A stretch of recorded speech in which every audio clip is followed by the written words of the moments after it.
This is an important book by Father Zachariah. Came out, was it last year? I think it was, on hesychasm, interior prayer. He makes a point early on in the book that Christianity is essentially hesychastic. It's a stunner of a viewpoint. It really grasped me the first time I read it, and it's grasped me anew reading it again. That the Christian life is essentially hesychastic. There's a big debate, I suppose, in Christian circles, in certainly Orthodox circles, as to whether hesychasm is for lay people who don't live in monasteries and aren't hermits, who have to work day jobs and are surrounded with noise and worries and cares, many of them legitimate, many of them excessive and self-inflicted, no doubt, as well. But this is the point Father Zachariah is making.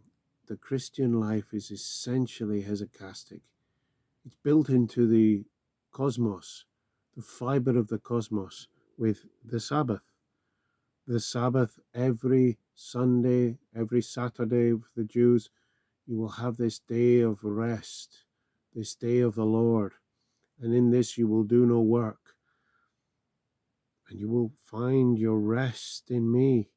That the creation, the cosmos, has been built so that we humans will find our rest, not in Netflix, not in Disney, not in whatever, lust and all the rest of it, but in God. And there we will find our true rest and true holy days, true recreation, a new creation.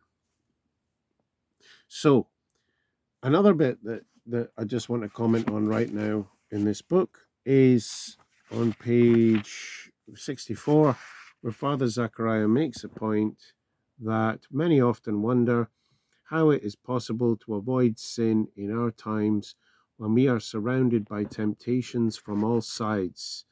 Those of us who live in the world can absolutely say that this is the case. When I came out of the monastery in 2007, I stayed on for a bit more to finish my studies in Rome, but I remember just becoming so aware, just going to the local kiosk, sin and temptation are all around us, all around us. So he carries on. Whatever we hear or see in the surrounding world leads directly or indirectly to sin. Nevertheless, the Lord has armed his people with an invincible weapon through the commandment of vigilance. Watch and pray that ye enter not into temptation. And through the mouths of his apostle, he says in a few words, wherefore gird up the loins of your mind, be sober, and hope to the Lord for the grace that is to be brought unto you at the revelation of Christ Jesus. The vigilant man has his attention turned inwards, and through the labor of vigilance, man cultivates a luminous place in his heart, wherein the mind is attracted and finds rest. As a result, the impressions received by his senses do not leave indelible marks and wounds on his mind and heart. Therefore, the teaching on hesychasm is particularly relevant in our time. And on he goes in this wonderful, extensive tome. There's a saying in the Desert Fathers that I read this week as well about an abbot. I can't remember his name now, but he was an abbot maybe back in the 4th or 5th century. And as an abbot, living as a monk, he wasn't that ascetical. He wasn't known for great asceticism. He did what it was required of him, and he did his prayer. Then they made a bishop of him and stuck him back in the world, so to speak. And he started to do great feats of ascetical self-denial and intensified his prayer. And it was asked of him, what's the story? As a monk, you didn't do half of this. He says, yes. And I didn't, You know, now I face daily temptations and difficulties and the possibility of sin, etc. Well, that completely applies to us living in this world, that hesychasm is indeed for us, and that rather than finding our recreation in Netflix and on the phone, which leaves us wide open with a cold heart that doesn't attract the mind, and therefore the mind reaches to reason and reaches to the sense gates to fill it up, to fill up that emptiness. Our jobs often leave us empty and cold and tired. And so we reach to the sense gates to titillate and to fill up and to recreate, but it often then leaves us even more damaged, even more tarnished, even more disaffected and distant from the Lord. So beautiful ideas emerging from this book, that to come back to prayer, to come back to the heart, and this creates a luminous heart which attracts the mind.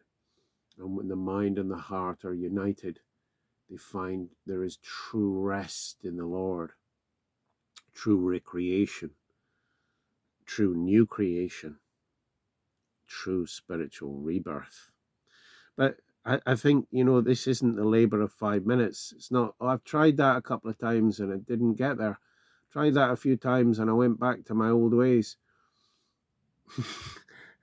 We try it. It's a labor of our whole lives, especially out here in the world where there's constant storms, and as Father Zacharias says here, constant temptation all around us. And the way he says to overcome this is we are surrounded by temptations on all sides. Whatever we hear or see in the surrounding world leads directly or indirectly to sin. Nevertheless, the Lord has armed his people with an invincible weapon through the commandment of vigilance. Watch and pray. Watch and pray.